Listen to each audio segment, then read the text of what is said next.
Ciri-ciri orang mulai dibukakan pintu khusyuk kepadanya, disebut nama Allah, lalu dia tahu, kok pikiran saya banyak ya? Itu awal khusyuk. Jangan berhenti, terusin. Zikir, pikiran kemana-mana lagi.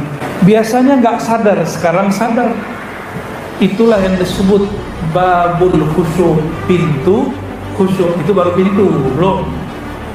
Ya, di pintu kita ketuk terus. Pintu kolbu. Kolbu itu punya pintu, pintunya langsung menuju Allah Subhanahu Wa Taala. Terserah nanti Allah mau undang kapan. Ya, kapan Allah akan mengundang kita masuk? Kalau hilang kedirian, keegoan.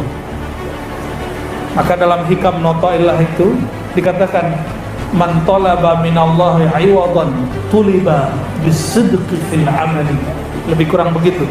Siapa yang minta pahala, minta sakti, minta tenang, minta khusyuk, maka Allah tuntut dia dengan sungguh-sungguh.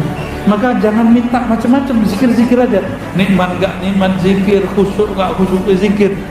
Berarti kita berzikir tanpa syarat.